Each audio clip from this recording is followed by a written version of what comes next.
Hey guys, Demunseed back at ya with some little product placement on YouTube. This is my ipuku. Today we're gonna go out and we're gonna shoot a wedding. We're gonna do some aerial video, some ground video. We're gonna edit it all together and create a musical montage for the bride and groom. I'm doing this as a favor for a friend, shall we say, because you can't use drones for commercial use according to the FAA, correct? So I'm going to do a tutorial. I'm going to show you how you can create wedding videos, event videos, and all kinds of different things, and give you some pointers on what to do and what not to do in a video. There are certain things you want to remember. One of the first things you want to remember is whenever you create a video, there are three distinctive parts to it. There's the opening or the intro to the video that introduces the cast or the subject, so to speak. Then there's the body of the video, which tells the story. And then there's the culmination or the finale, which closes everything out and gives it a crescendo or ends it or kills the bad guy, whatever, okay? So I'm going to give you some pointers, and let's get it going. Right on.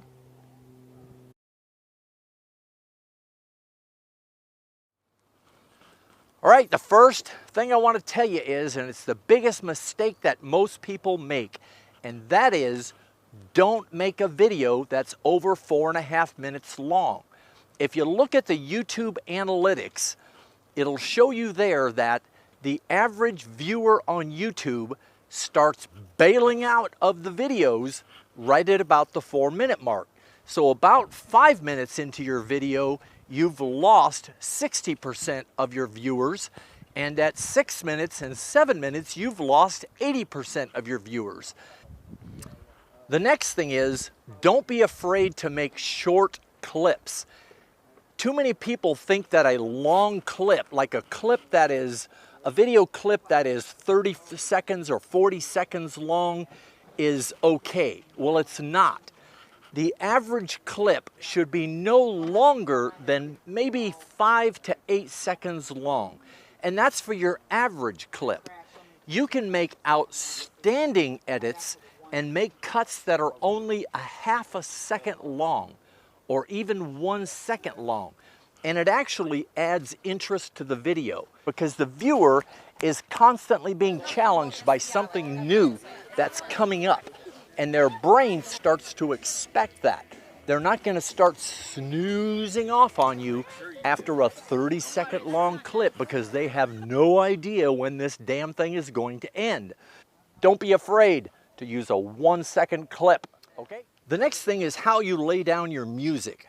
When you're putting your music down on your video, first lay out all of your video in the track. Put your video down and you've got it in there in what I call a rough cut.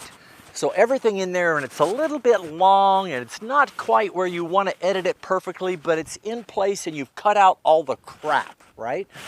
Now once you've got those in there, then drop your music track in underneath that. There are several music sites out there where you can get copyright or royalty-free music that you're not going to get flagged for or a demerit on YouTube for. So go to freeplaymusic.com or just Google search royalty-free music and go to those sites and download those generic music tracks. So take your music, put it in below your video tracks. Once it's in below your video tracks, now replay the video and listen to the music. Right when the music is hitting on the downbeat or at the crescendo, that's where you edit the next clip so that the next clip is tied into your music. So try to time your music with the edit of your video. You'll notice that the transitions in between my video clips are very unnoticeable.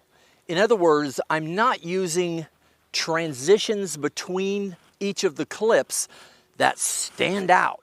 They're very simple dissolves and maybe once in a while a page flip or something like that. But don't get into the habit of using all of those fancy schmancy weirdo freaking hippie looking transitions that are like water puddles and torn paper and all that other stuff, mosaic tiles and all that, because they're very, very unprofessional looking.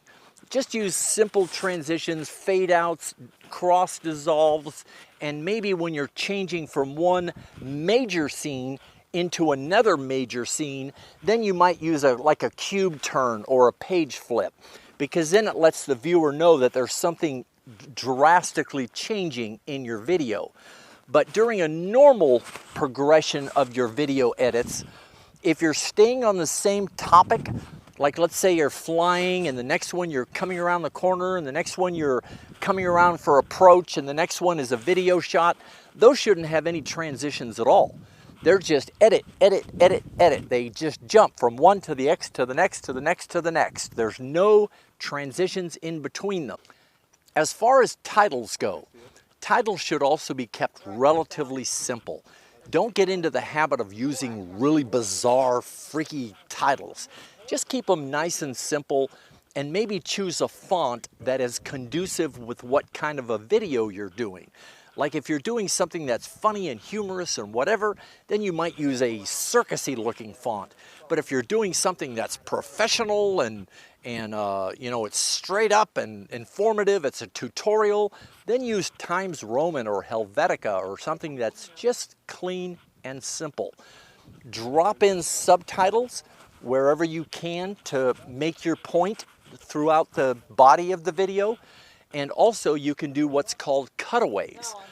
In your video, while you're talking, you'll notice that while I'm talking, I can drop in an image over my voice, and the image plays and then drops back out, and it's me here talking again. So you can do those. Those are called cutaways. In your timeline of your video, just drop another clip that hangs on top of your timeline, and it will become a cutaway clip.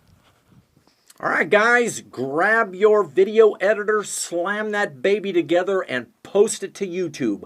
I will give you an honest critique, and I'll let you know how you did and whether or not you suck at it, okay?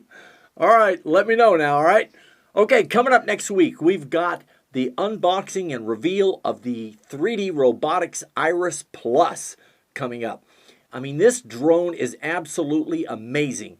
It not only has the follow me feature, get that drone 50 feet behind you, 50 feet up in the air, lock it in, and then head out on your mountain bike. And it'll follow you up and down the hills and around corners and through the alleys and wherever. It'll videotape your entire trip.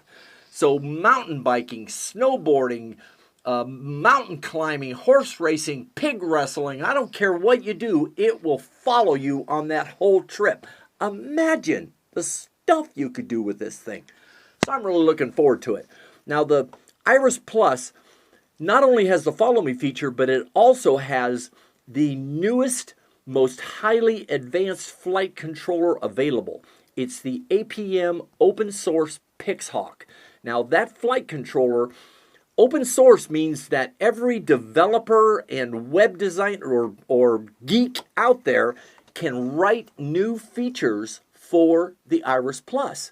So as all of these things become available, it's all going to be a free firmware update from 3D Robotics. Imagine what this thing could potentially be capable of. I am really looking forward to it. Next up after that, we've got the Walkera X4 Scout coming. Now that is also supposed to rival even the Phantom series. So I'm looking forward to doing an unboxing and a reveal of that quadcopter coming over to me from my good friend Peter at acesdeals.biz.